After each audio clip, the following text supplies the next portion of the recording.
Some time ago, I had been studying in the book of Judges where the children of Israel kept rebelling against God, and then when they cry out to God, God will find someone to deliver. At this point, they didn't have any kings, so God would appoint leaders over them. And I made a video about Saul, and I was saying that he was not supposed to be king. God chose him to be a leader, like a captain over the children of Israel, but they wanted a king, and so um, David ended up being the real king, where who God had anointed. But out of this book, out of the whole book of Judges, there is only one woman, and God. It doesn't matter to God about gender when it comes to bringing His word forth. So, out of all those men, Deborah was one who was one of the judges, and she was to lead the people so they can be delivered. She cried out. I mean, the people cried out to God. So God appointed judges. One was Samson. Anyway, we're going to go to the woman. She was not only a judge, God ordained her to be judge, a ruler over the people, as he did the other men. But she was also a prophetess, so she spoke what God said. It came to a point where the people of Israel began to cry out to God. So God sent Deborah, the prophetess. So she had two titles or two positions, and that was a judge and a prophetess, to deliver the children of Israel. So, as she did, the people listened to her, as almost like as when Moses stood before the people. Moses would hear from God and he would talk to the people. So Deborah, God spoke to her. Actually, the people followed her, men and women, but she came to Barak. His name was Barak, Barak. And she said, the Lord said for you to get, so how many soldiers to do this. And her being a leader, he said, hey, I'm not going unless you go. Because he felt that she had a connection to God. God spoke to her. She would lead, according to how God speaks to her, she would help lead the people. So, it's just personal. So he says, if you go, if God telling you to tell me to gather some soldiers, I'm not going unless you go. I have to have the word. I have to have whatever instructions God give you. So she said yes, because the people cried out to God, and through their rebellion, the children of Israel, God will allow different tribes to capture them, keep them in bondage. So when they won, Barak says it was the victory glory of a woman that caused us to win. This is what he said. So I opened up my tablet and I happened to look at I was in Judges 3, and it is concerning, let me just put this on real quick. The same thing. Now it says, this is Judges 3, chapter 3, verse 1. Now these are the nations which the Lord left. The Lord purposely left a nation to prove Israel by them, even as many of Israel has not known all the wars of Canaan. And all those people, their fathers and had passed away. A generation came up where they didn't know war, but God had to call these other tribes to make war against Israel, so Israel can know how powerful God is. And I'm thinking, wow, Lord, you promoted war, and it was okay, but that was because he wanted Israel to be comfortable. Because in between these judges, it was a certain amount of years that they had peace, and then the children rebel again, and then war would come, and they would cry out to God, and God would bring a leader before them. They would win, and then there would be peace. But it was an on and off thing. It says, only that the generations of the children of Israel might know to teach them war at the least, such as before knew nothing thereof. So these young people coming up after the older passed away, these younger other Israelites didn't know anything about war, but God wanted them to know war. So God allowed the Philistines, the Canaanites, the Syrians, the Hivites, that dwelt in Mount Lebanon, that's the one part of Africa, and it goes on. So they were to prove Israel, these tribes were to prove Israel that God is God and God is strength. So the children of Israel, and this is what, and they, after they mingled, the children of Israel mingled with the Canaanites. They were living with the Canaanites, Hittites, Amorites, and all this, and their daughters were wives to these men, but these men served their own gods, so that caused the wives and the whole male and female to start worshiping gods of the gods. And the children of Israel did evil in the sight of the Lord, and forgot the Lord their God, and they served Balaam. So the anger of the Lord came, and he was angry against Israel. It says he was hot against Israel. So he sold them into the hand of, it's a long word. Let's see. I said it right before. Kushan-rishatham. Anyway, king of Mesopotamia. So, but anyway, so when the children began to cry out again to the Lord raised up a deliverer. And this is another deliverer from the book of Judges to the children of Israel, who delivered them. Even Othniel, the son of Kenaz, Caleb's younger brother. And I'm thinking this is Caleb that fought in the war during the Moses time. He fought real good, like he was a violent man. But when he became 85, he said, I still feel like I'm in my 40s. And he was fighting, I think, his youngest brother. And if not, forgive me. And the Spirit of the Lord came upon him, and he judged Israel, as Deborah, as Samson, and I'm not sure, Samuel, and went out to war. And what happened was, after they went to war, God delivered Israel, and they won. And so Othniel, he died. And the children of Israel, see, when the leaders leave, then they become buck wild again. So the children of Israel did evil again in the sight of the Lord. And the Lord strengthened Eglon, the king of Moab, against Israel, because they had done evil in the sight of the Lord. And this, and taking this story, we have to think about now. Why are certain people are not delivered? Why are we just keep getting in trouble? Why are the or dark people keep getting in trouble? You have to call out to God and do right, or things is just going to continue to happen. And it's just something about us. And Satan hate everybody, but he hates us, and he doesn't want nobody to live right, especially the ones that God have chose. And Jesus said that. God to the Israel first. So it's not like God has no favoritism against people. It's just a certain type that he chooses. And he gathered unto the children of Ammon and Amalek, and went and smote Israel, and possessed the city of palm trees. So after the children were serving Eglon, they began to cry out. And so God raised up another leader, a deliverer. These are deliverers. The judges are deliverers. And his name was Ehud. I believe it's Ehud, Ehud. He was a Benjamite, and he was left-handed.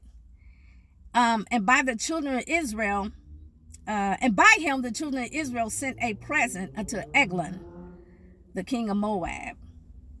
So, whoever Ehud got, I don't know what they talked about, but he had something in mind. So what happened? Ehud made a dagger, and it says, a cubit, and if I'm not mistaken, I don't know if a cubit is like a person who wears a size 6'7". But anyway, I would think a cubit might be about this long. How short a dagger is, and the shaft of it. It has a shaft, and then it has the dagger. So it might have been about this long. I don't know, but this is the thing about it. When Ehud, it says it was a cubit length, and he did gird it under his raiment, upon his right thigh. Now, usually, when people have swords, they put it on the left side because they're right-handed. So if you're sitting opposite from me and I do this, your hands is going towards a sword. But he was left-handed, so he went that way. But it's looking different from your side, from you see. So he brought the present to Eglon, but Eglon hadn't seen it yet. And it says that he was a king of Moab, and he was a very fat man. Now, Moab was a Moabite. Okay, we'll just go on. And when he had made an end to offer the present, he sent away the people that bear the present. So usually when you give something to a king, you don't directly give it to him. You hand it to the person who will bear it, and then that person will hand it to the king. But this time, he didn't allow that. So Ehud had to do it himself. Well, he wanted to do himself because he told the king of Moab, Eglon, that he has a secret to give him. So I guess he trusted him. So the king sent everybody out. He sent everybody out. So Ehud came into him and was sitting in a summer parlor. So he's sitting down, looking comfortable. This king had no idea. And this is just so cool the way he did it. I'm not saying it's cool to die, but which he had for himself alone. So he sat down for himself alone. And Ehud said, I have a message from God unto thee. So he's sitting down cool. So he arose out of his seat. And Ehud put forth his left hand and took the dagger from his right thigh and thrust it into his belly. And the haft also went in after the blade. So this man was so fat, I don't know what kind of suction he had. But when Ehud stuck the dagger in him, even the shaft, the shaft where it stops, like here it is and like it is, this part even went in him because it's like his whole fat sucked it in where he couldn't even take the tip to pull it out.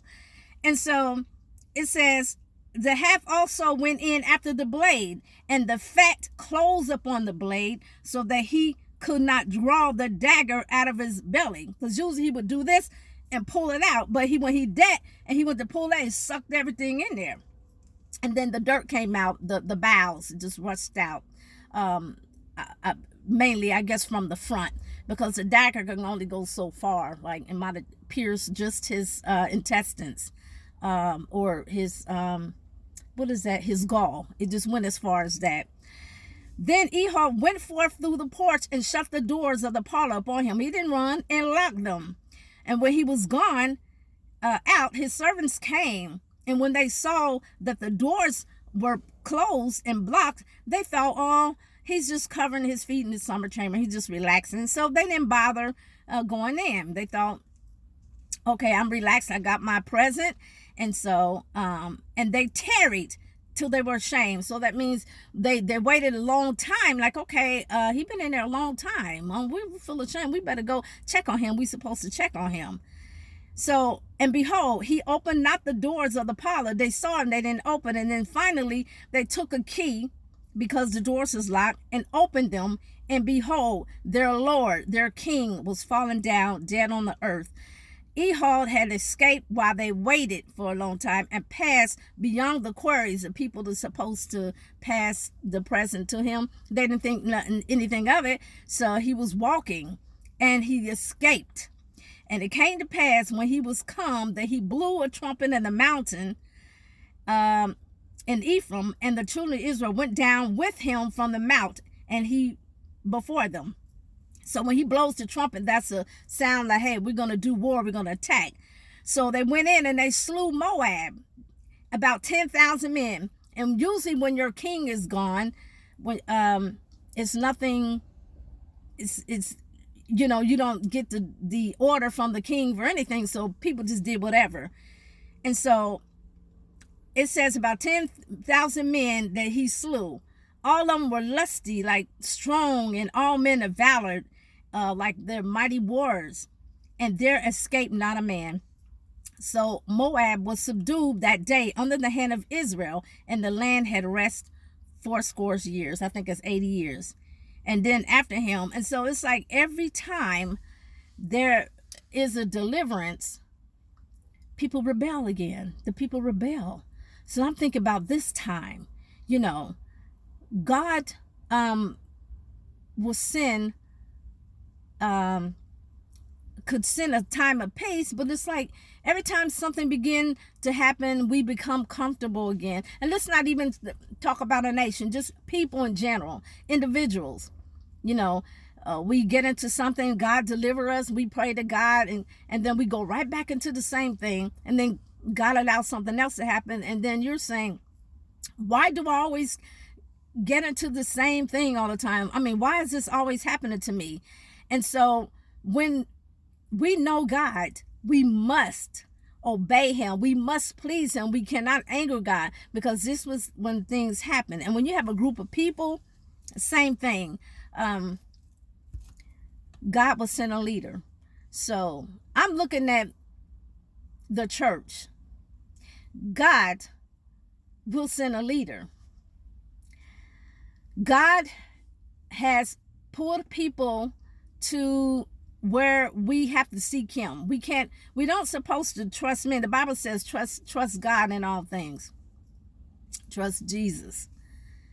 And when we put our trust in man, if they're not following after righteousness the way it's supposed to, you're going to follow right after them. The blind lead the blind. The blind, you know, he fall, we fall. But when you have a relationship with God, you know what's right. And so God will pull us to learn. Like, we can't even trust these leaders now because they're full of sin. It was one time, well, it's always a time where it's a bad thing, or for leaders to teach people, and they're into fornication, adultery, homosexuality, everything that God is against, but they're doing this. And so it was a time that they didn't play that. So we are scattered sheep. God has compassion. As he said, when he had compassion on the children of Israel, they were one without a shepherd, scattered. So God begins to teach us. A lot of people make videos, but he's holding us to him until God's purpose is to send a leader. We have to hold fast to God. But everybody has to work out their salvation. In this point of time, it's so close to God coming, I don't know if he's going to send a leader. Right now, it's in chaos. But our leader right now is God. He is our pastor. He is our king. He is our father. But, you know, there is some, I reached out, and there is some, a couple pastors that's not even broadcasting themselves. I found out through, I saw something on about the presidential, and this, what's his name, Pastor MacArthur. When he made that statement, I looked him up, and I began to hear some of his sermons. And these are people who are quiet. God's going to find a way for them to be noticed. It took a long time. But when you're telling the truth, by and by, people will start hearing and listening. But I never heard of this man.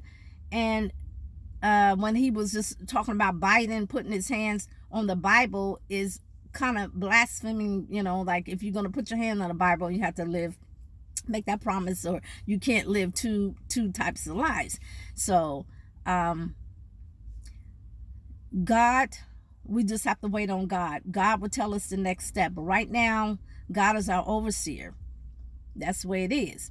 And people can't get mad because they cause themselves to be that way and scatter the sheep because they're too busy thinking about traveling and money and all these. There's a lot of pastors who say they are billionaires, and and I almost looked up just in their city where their homes are, the mansions are, to find out if there are people hungry, because in each county or each city, it's just a certain amount of people who are homeless. It's not like it's a whole county or the whole state. And you, as a leader, and you can reach out to other pastors who are billionaires. I can name a couple of them who even brag that they're billionaires, and you still a billionaire. You're not happy with everything that you have, plus you have millions, but you can help people, and then you feed them, you have a program where they get fed like 3 times a week, and you eat 7 times a week, or they eat, well, we do a meal a day. So what about breakfast? You feed breakfast. You don't have lunch and dinner, but you have to wait till the next day to get breakfast, or vice versa. It can be we serve dinner, so they can't eat breakfast the next day. There is no excuse for billionaires who are pastors. I'm not even talking about the ones in the world. People are there's a lot of people who donate and everything, but there's a lot of people still in the position that they are, and these leaders know each other, and they can't get together in each city. There's one in Atlanta, there's one in California. It was more than one. It's no excuse. So I wanted to finish that because I was going to make a video on this, and I'm glad that Deborah, the prophetess, as well as a judge, was counted like the other judges. God didn't separate them and say one judge was more than another. This has nothing to do with, yes, God created man, and what excuse me, and woman came out of man. But this God will always be the head of Christ. This, and Christ the head of the man, the head of the church, which is the gathering of people, and the woman head of the man head of the woman. We respect that, but this has nothing to do with how God uses you. He used her as a judge, and the people followed. The men followed. They felt safe